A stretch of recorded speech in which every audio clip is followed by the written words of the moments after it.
Welcome to the Dice Tower, a series of video reviews about board and card games. Here are your hosts. Hey everybody, welcome out to the Dice Tower. My name is Chris Yee. I'm Camilla Cleghorn. I'm Z Garcia. And I'm Mike Delicio. Today we're taking a look at this big box here, the Legacy of Isla Nublar, the Jurassic World board game here. This is a theme that I'm very excited about, clearly. Did you already have that shirt? I did already have this shirt. Oh, that's a little bit disappointing. Okay. Okay, well, this was a Halloween costume from like 5-6 years ago, because I'm a big Jurassic Park nerd. I don't know about all of y'all. You love it. I mean, this is really like a theme you very much are passionate about. Yeah, this was, if I had known that this game was coming out this year, it would have been on my most anticipated games of the year list. Right. Okay. Yeah. Wow. Yeah, I like Jurassic Park and I think I've seen all the movies, read the book, the original book, but I'm not like into the lore quite as much, I think, as you. Yeah. And I do like the movies as well. I don't think I ever did get around to reading the book. So I like it. I don't love it. Yeah, that's it's a where I'm movie at. I do. If they put out a new movie, I'll watch it. New trailer, I'll watch that.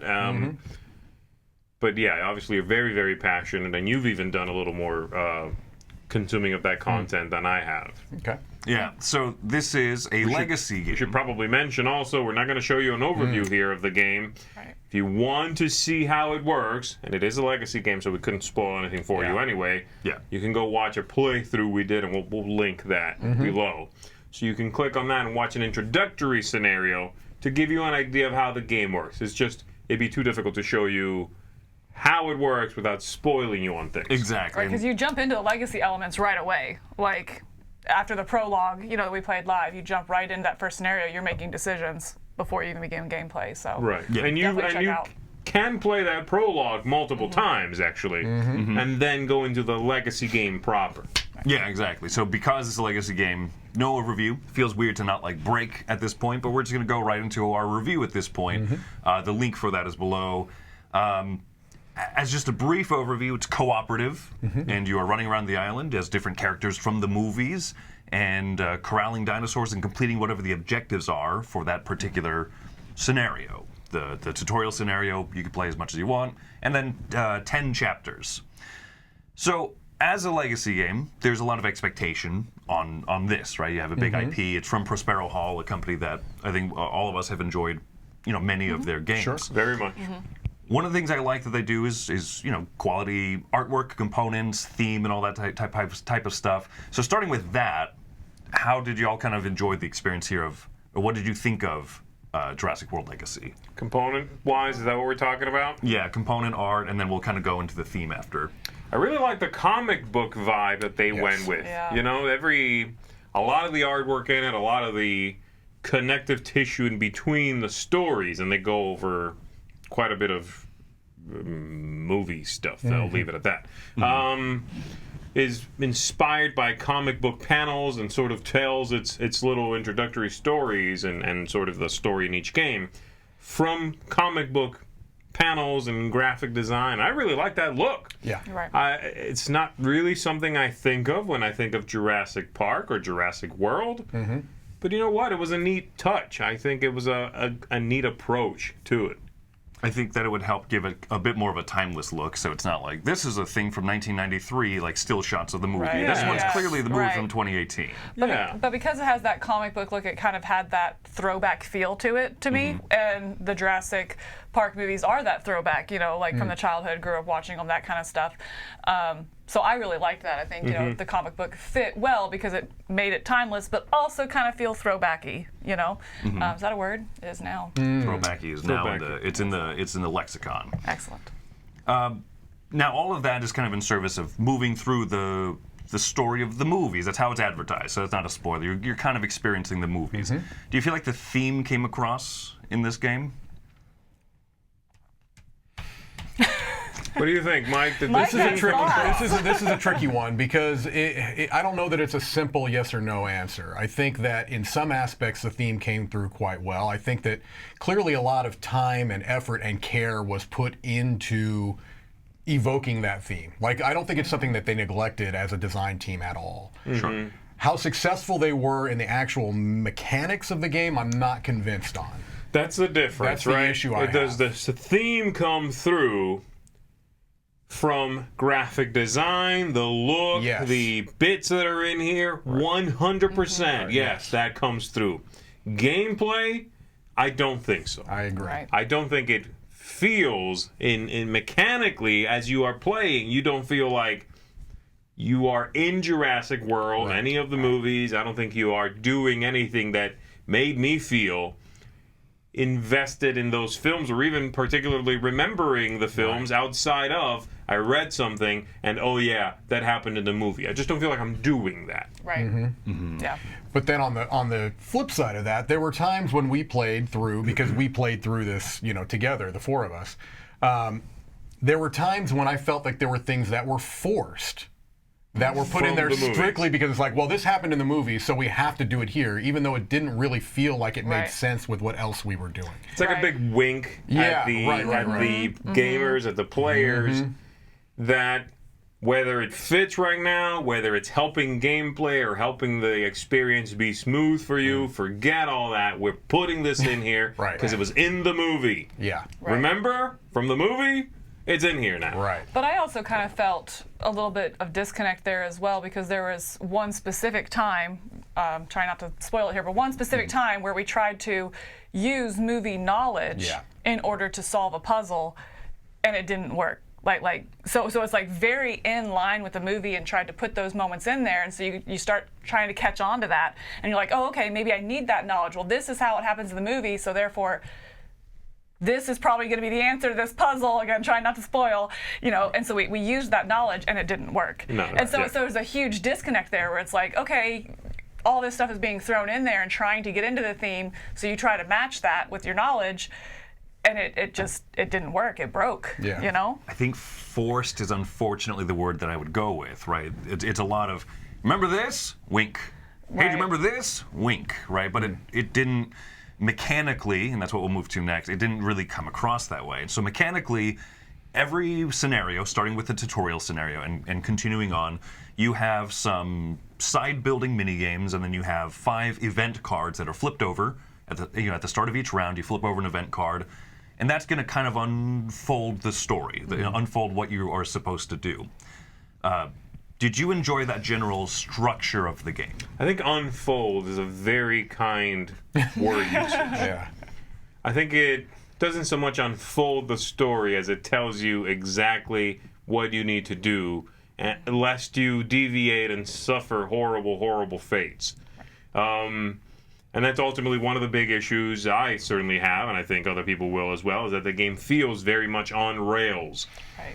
When you are playing, you flip those cards, they say go here, do that. Every time you ignore that or think you have any sort of autonomy in this game, we're going to penalize you. You need to do this. Get there, flip that token. Don't explore, don't prepare for what might be coming up. Do this right now. So you scramble, you have barely enough actions to do it. Yes. Maybe you accomplish that. Then it's round 2, and you flip over that card, and it says, okay, great. Now do this thing. And you do that. And then you do that 5 times, and the game is over, and you get that feeling of, did I play the game, or did the game play me? Right. That was a big part of what I was feeling, as you said, as the story unfolded. Right. Sorry. Go ahead. No. You sure? I'm kind of not with Tom on this, where I like difficult cooperative games, and I like really complex and difficult cooperative games. And I think where I struggled with this, though, it wasn't cooperative. I'm sorry, it was cooperative. It wasn't just difficult. It was almost impossible, because it was so streamlined, and do this and do this and do this first, this second, this third, or suffer all these terrible consequences. But like you said, there's nothing you can do to prepare. So it wasn't just difficult, it was seemingly impossible. And so when you do make it work one time, you don't have this sense of like accomplishment. It's more like, all right, let's see what's next. And so it's almost this like dread feeling of going to the next one, because it's like, I didn't accomplish anything. We didn't come together and have this really good, like, wow, we did it. We solved this puzzle. It's more just like, we just scraped by and happened to luck into this or make it work, or we didn't. And there was one, again, scenario specifically where we did try to prepare ahead. We tried to foresee something. We knew something was going to happen, which would kind of shut down our actions or what we could do for a round, right? And so we tried to prepare for that, but then it didn't trigger when we thought it would trigger, you know? So then we had almost a whole wasted round, the next one. So it's like even your attempts to prepare end up hurting you more, you know? And so it's just this really tricky. It's not that it was too difficult. It's just that it was powerless, I guess, you know, is what you felt, is what it felt like. It's like, I can't do anything to prepare. I'm just I'm at the will of the game, and the game is playing me more than I'm playing it. Yeah, you both articulated very well, so I'm not going to, the only thing I would is just like pin a couple of things on top of what you said, which is that, yeah, the lack of agency is huge. Like, I kept using, I probably overused this phrase, illusion of choice. Like, you're presented with all these illusion of choices that you really don't have. Right. You really don't. You've got a very finite pool of actions. There are a few things in the game, you know, without spoiling things, that could potentially adjust that pool of actions, but generally you have a very tight pool of actions. You have to do this when we tell you to do it. Right. And it's you know, you were saying that it's this idea of dread. Well, some people might think, well, that's what you want. This is a thriller, right? You should feel that. There's good turn angst, and then there's frustrating. You know, this is on the frustrating edge of that continuum. Right. It was just like every time you turn over a card, it was like, okay, what now? Right. What now? It wasn't like, ooh, what now? It was like, what now? It leans away from that excitement of turn angst to exhaustion. Yeah, tedium, and then that ties into it also. The things you're being asked to do are not compelling or interesting. Right. I love mini games. I love them. It's one of my favorite things in video games. One of my favorite things in board games. Yeah. These mini games, I'm sorry, I thought they were almost all terrible. Yeah, they were very, very tedious, very mechanical, and boring, and over and over and over again. You have three main mini games, which are the same. Maybe a little twist on them, but like not really. It's the same three mini games over and over again with a different theme pasted on each, you know, or like situation, I'd say, not theme, but a different situation pasted on. And again, we're playing through it thinking, okay, well, these are certainly not good mini games. Right. They're pedantic, they're boring, I'm over it, but it's a legacy game. Right. I'm sure 2 games from now, they're going to pull those out of there and give me something else, and this will wake up, and it'll be a very different game. That's the one thing a legacy game can do, almost is required to do, by definition. Not so much. You will be doing that basically from game 1 or 2 till you're done. You will do it the entire campaign. And they are tedious game too. One of the biggest disappointments, and I'm going to use some pretty extreme examples here, right, as to not spoil anything, should you still want to play this. After 2 games, you're like, okay, I'm done pushing crates and making Tetris patterns. I would like to ride a velociraptor with a shotgun and a chainsaw now. Right. And it never gets there. Right. It never does. And on top of that, more stuff gets added on. Things don't kind of phase out, so you're required to do more and more on rails. And the only thing that gets added is more exhaustion, more frustration, and more luck. Yes, your backpack just gets heavier. Your load just gets heavier, you know, and it's just like, what? You know, it's just more. There were some design decisions, too. Now, I mean, mechanically, you can get into arguments of whether a mini game might be exciting for one person or another. For us, none of us, I think I can speak for us, we're compelled by these mini games. But there were certain design decisions, too, that just actively bothered me. So without, again, we're speaking in broad terms, you're going to have some type of like a currency you can spend to adjust things in the game. And you spend that currency to do things on the board that will then just arbitrarily be completely destroyed by a card. Right. That is going to be there. It's not you may flip this card, you might encounter this. This is going to happen. So all of those things you did to set up the board in a particular way to fit your playstyle, what you're doing, forget it. It's wrecked. Why? Because this is on rails. And we need you to do this. Right. And if you have built up these things, that's going to mess up what we need you to do. Really frustrating and annoying. I mean, to the designer's credit in that, in those situations, I think that it had to be that way because looking at the objectives, because the way we had set the island up and protected certain assets and things like that, that objective would not have been possible. So it's like, I see it, But I just think that's poor design then, because it felt very frustrating. It's like, why did I spend so much to set this up just to have it destroyed 2 scenarios in a row? Like, again, why did you let me have any choices then? You know, if the whole point was because we're on rails, you're going to have to undo my choices in order to make your storyline fit. That's frustrating. Yeah. So as a legacy game, I think is one of the last points that I want to touch on.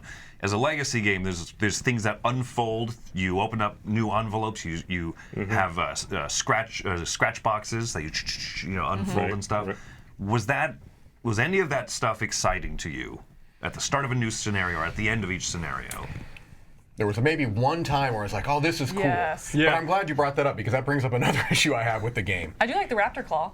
Yeah, that little That's the scratch That's off pretty thing, that's cool. cool. There we go. Is that for many, I would say not many, most of these chapters of the game, you're spending more time in the setup and administration of a new chapter than you are in playing that chapter. Yes. There are tremendous amounts of reading, organizing, front-loading, all that stuff. consuming procedural steps you will need to follow. Right. This game feels very procedural, and they hit you with a wave of information at the beginning of each chapter. Yes. I mean, we're talking tons of reading and preparing and understanding new concepts that are not, this symbol means draw 2 cards. I'm not talking about that kind of stuff. I'm talking step after step, and now check the book again. Read what that means. Now, this is step 2 out of 7. Step 3, this is what you need to do. Step 4, it is overwhelming. By the time you actually start playing, I don't know if you guys experienced this, I felt drained already. Oh, yeah. I felt like I was about to take a test, 100%. not play a game. Right. Well, that's why we ended up just leaving it set up on the table. Like, all right, we'll come back to this. We'll come back to this tomorrow. Don't touch it, right? Well, setup is tremendous. It is so much. Normally, and then you open the chapter envelope. Yes, and I think we kind of agreed 3 is the best player count that we kind of felt it needed. And I think part of that was because of the limited actions you have and just that distribution. But for me also, I think 3, I wouldn't want to play it at 2 because it took 3 just to remember. Well, to set the board, but also just to remember the rules. Like between the 3 of us, hopefully we can get all the rules right. It was a team effort to get the rules and implement the new rules. I mean, there's still some of the mini games where I'm like, I don't really understand that one, but that's okay. I just left that to other people. Else will do I it. understand this one. That's my contribution. You know, like. I will say one positive thing about it, and you bring this up, so it reminds me, you can change player counts from game to game, and I think that works out pretty well, actually. So we could play 4 and distribute the actions among us, and then next time we play, someone's not there, you just have 3 and distribute the actions among them. Right. That worked out pretty well. I know sometimes legacy games have a hard time with that. This one didn't have a hard time changing the expected players at the table. Right. Yeah. If it's up good with y'all, I think we should move on to final thoughts and scores. Probably. We should talk about, actually, who we think this is for. That's a good point. That is a really good point. Because that's a big question we've all been pondering ourselves. As we played more and more of the game, we kept thinking to ourselves, who would this be? Who's this targeting? Who would enjoy this more than we are right now? And I'll tell you, I kept coming up short with an answer. Yes.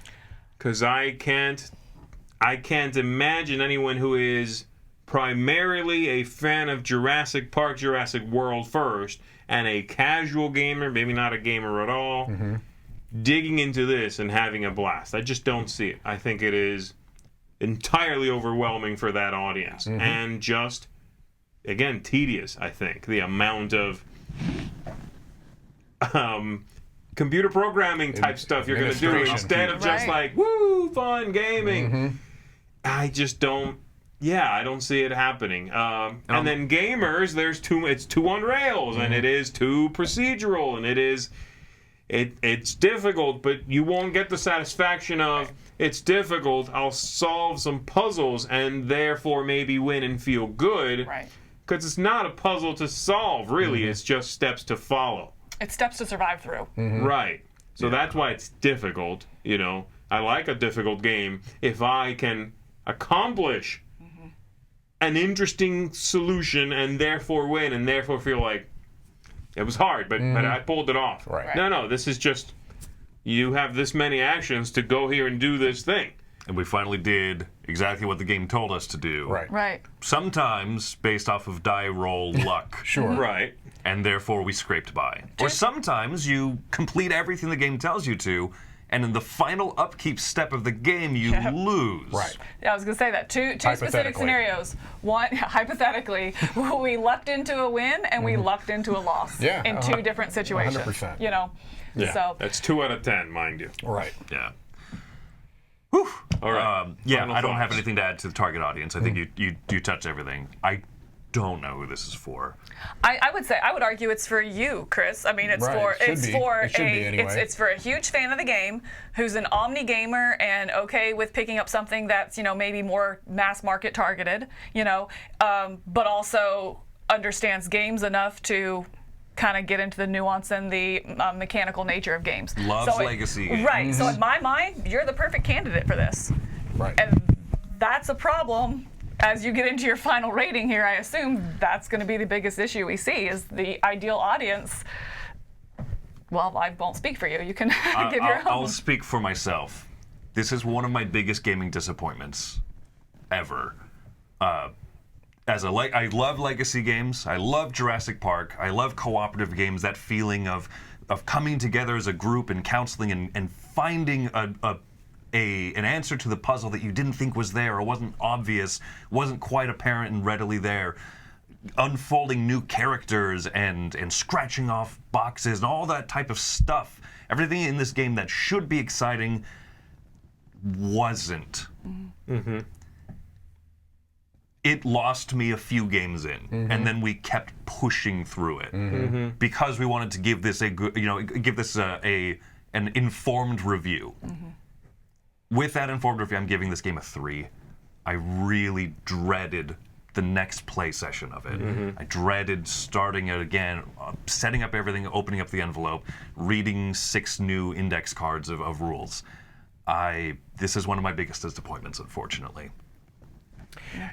Hey, well, you hit the score on the head there, Chris. It's a 3 for me too, and I don't do it lightly, and I'm not doing it for effect. I was really like, okay, what number reflects how I actively dislike the game, and it's not mechanically broken, so I wouldn't go to a 2 or a 1. I mean, I'm very rarely going to go to those numbers, and again, numbers are so arbitrary, but. Let me just put it to you this way. I'm giving it a 3, and I actively disliked the game. And like you, I actively disliked it pretty early, but was really, really, really trying to keep an open mind. Yeah. Really waiting for the hook, waiting for that mid-game, that mid-campaign twist. I'm like, oh, okay, I see you.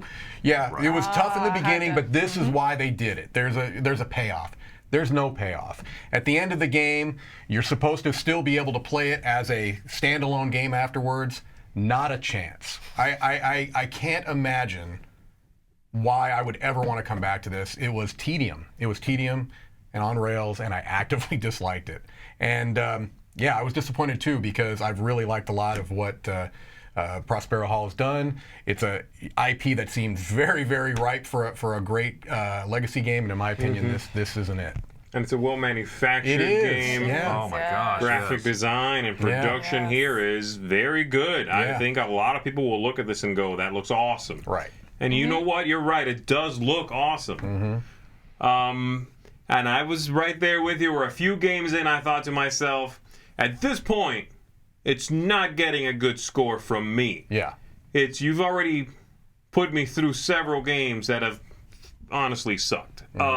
But there might be a pickup here, and it might lift my spirits a little bit. I might even go as far as to say, tough it out through a few games, which I don't think is okay for game designers to do, by the way. Yes. Not okay.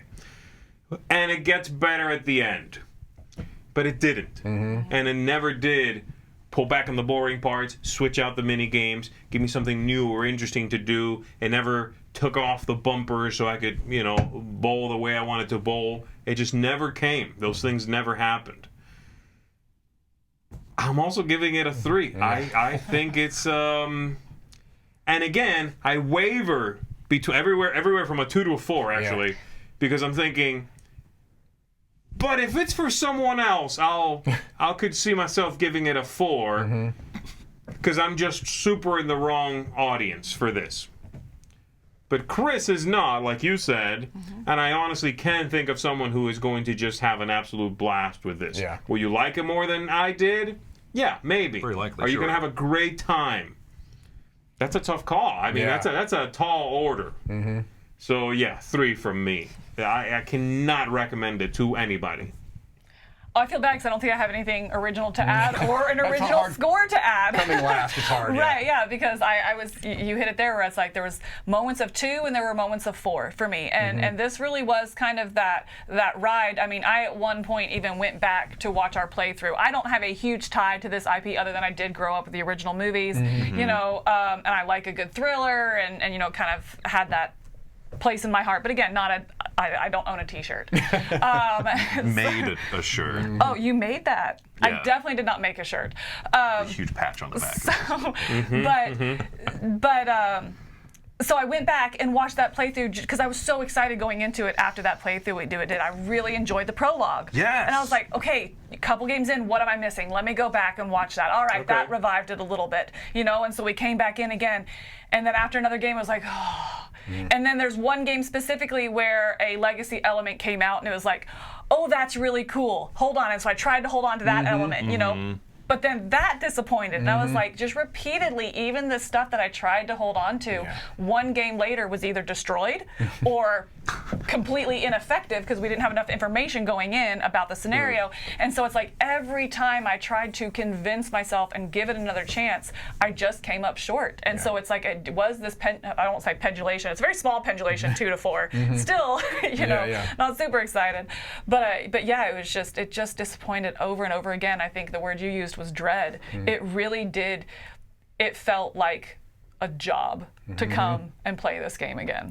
And that is. And we're all just waiting for that thing, Right. that piece of rules, Yeah. that one play where you go, man, that was fun. Right. And That's the thing I've been waiting Yes. for. Right. Yes. And it never comes.